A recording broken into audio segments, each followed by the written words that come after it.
إن الله وملائكته يصلون على النبي يا أيها الذين آمنوا صلوا عليه وسلموا تسليما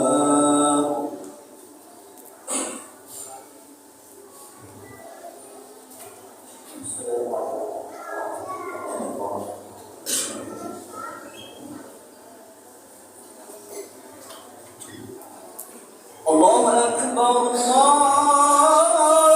الله أكبر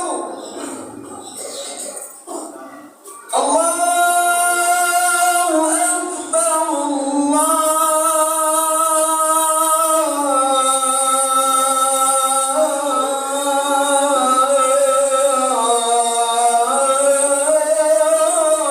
أكبر أشهد أن لا إله إلا الله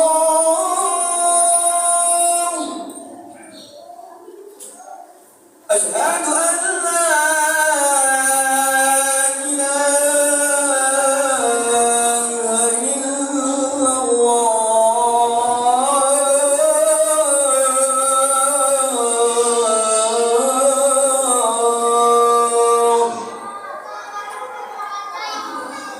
أشهد أن محمدا رسول الله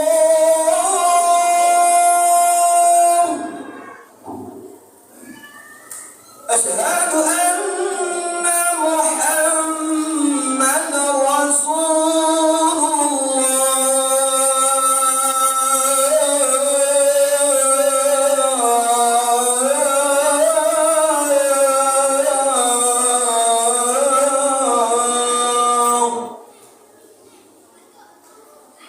حي على الصلاة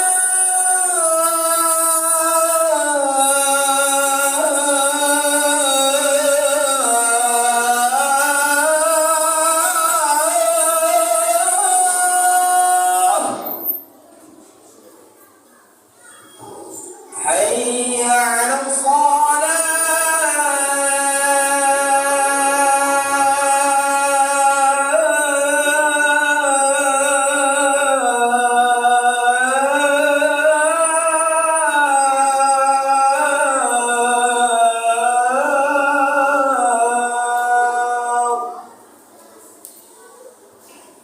حي على الفلاح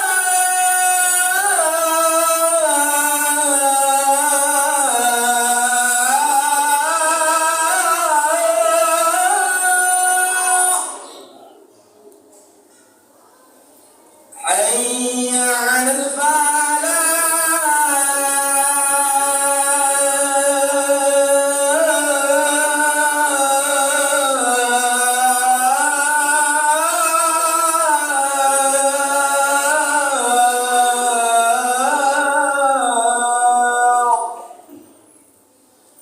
الله أكبر الله أكبر لا إله إلا الله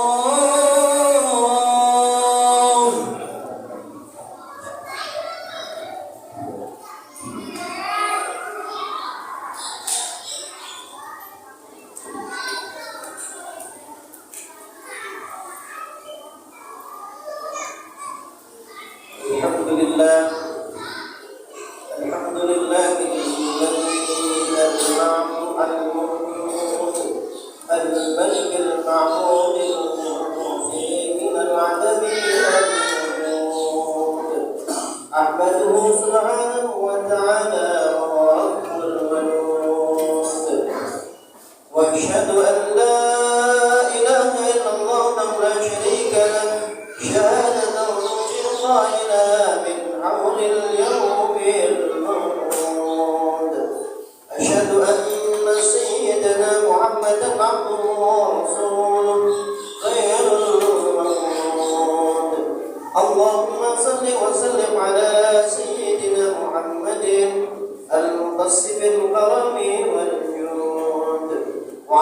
آله وصحبه والتابعين لهم بإحسان إلى يوم الدين وسلم تسليما كثيرا. أما بعد، فيا أيها الناس اتقوا الله حق تقاته ولا تموتن إلا وأنتم مسلمون.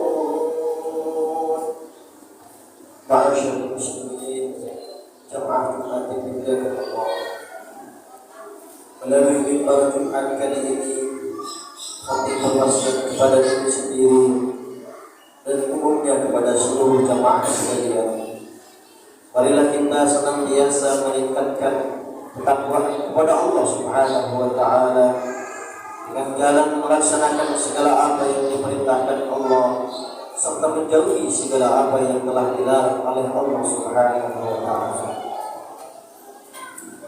Ma'asyiral muslimin rahimakumullah, dalam kesempatan khutbah kali ini khatib akan membawakan sebuah tema yang berkaitan dengan sabda baginda Rasul sallallahu alaihi wasallam, qiyamud dunya bi arba'ati asya', awwaluha bi'ilmil ulama, wa tsani bi'adlil umar, wa tsalits bisakhawatil aghniya, wa rabi' bida'watil fuqara.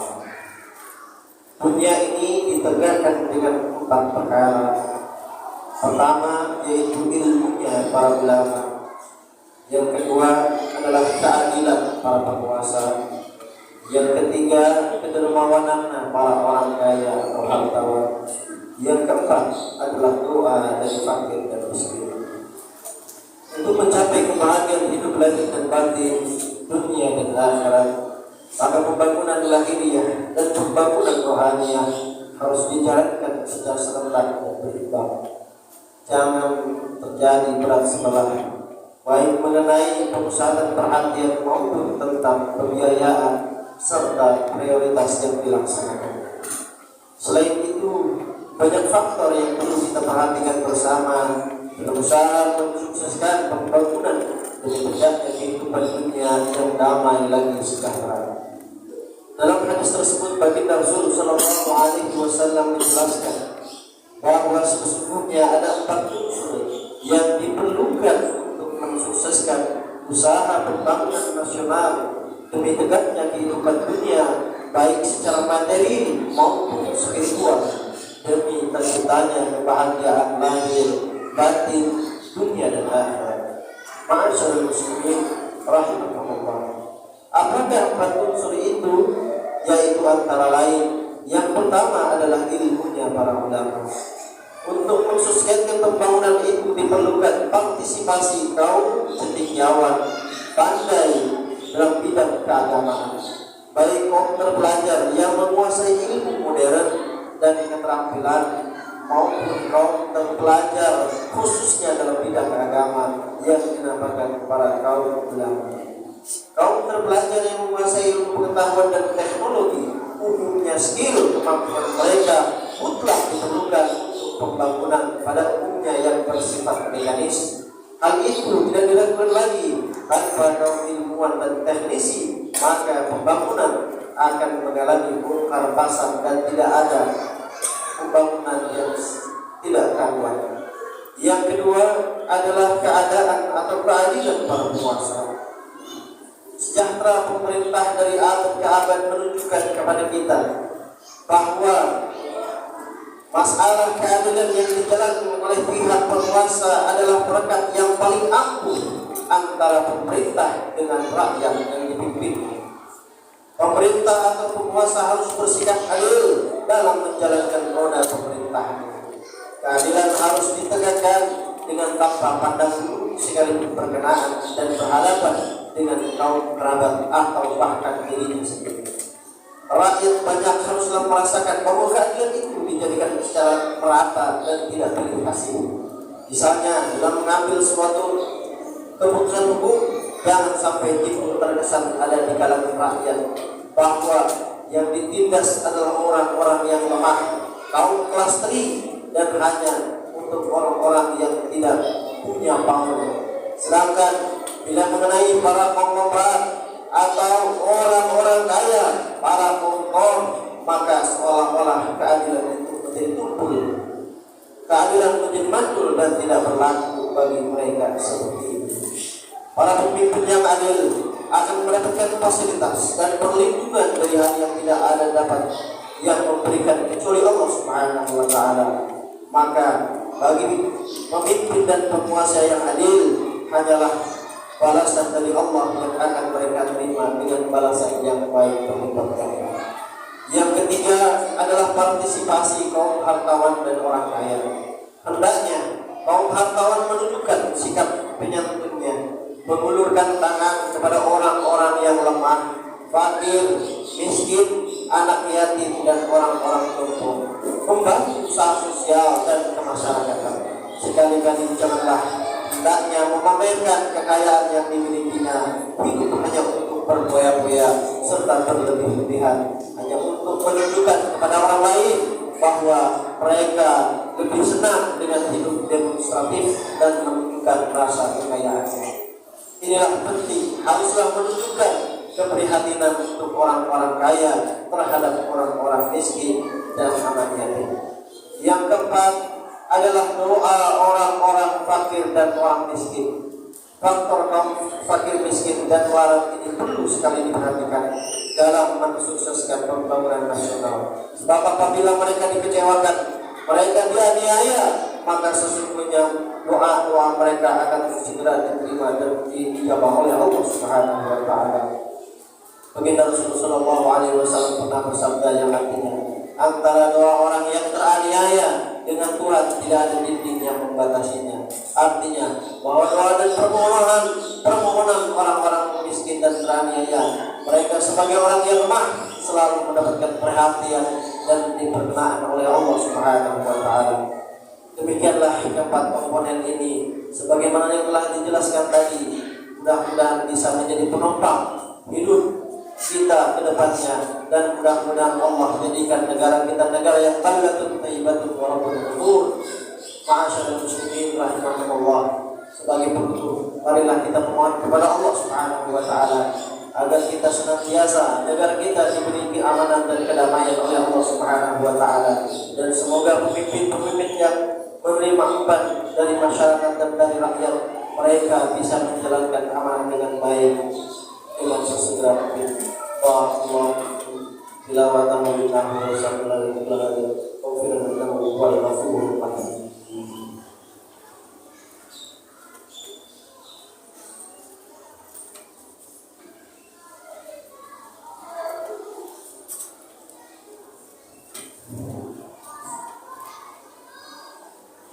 Alhamdulillahilladzi waqafana li'ada'il jum'i wal jama'ah وهدانا إلى سبيل اكتساب أكمل السعادة. أشهد أن لا إله إلا الله وحده لا شريك له رب العالمين والسماوات، وأشهد أن سيدنا محمدا عبده ورسوله المؤيد بأفضل الآيات والمعجزات. اللهم صل وسلم على سيدنا محمد وآله وصحبه ما تعاقب الأوقات والسعادات. أما بعد، فيا عباد الله اتقوا الله وحافظوا على طاعته وحضور الجمع والجماعة، واعلموا أن الله تعالى صلى على النبي قديما فقال تعالى: إن الله وملائكته يصلون على النبي يا أيها الذين آمنوا صلوا عليه وسلموا تسليما. اللهم صل وسلم على سيدنا محمد سيد المرسلين وعلى آله وصحبه والتابعين ومن تبعهم بإحسان إلى يوم الدين، وعلينا وهم برحمتك يا أرحم الراحمين. اللهم أعز الإسلام والمسلمين واعذل كفرة أعداء الدين. اللهم أصلح الرعايا والرعايا واجعل بلدتنا هذه وسائر بلاد معفية من كل فتنة ومرض وبلية واجعلنا من سعداء الدارين بعافية وسلامة يا ذا الجلال والإكرام يا ذا الجلال والعزة والرحمة يا رب العالمين. ربنا اغفر لنا ذنوبنا ولإخواننا الذين سبقونا بالإيمان ولا تجعل في قلوبنا غلا للذين آمنوا ربنا إنك رؤوف رحيم. اللهم اغفر للمسلمين والمسلمات والمؤمنين والمؤمنات إنك سميع قريب مجيب دعوات يا قاضي الحاجات يا قاضي الحاجات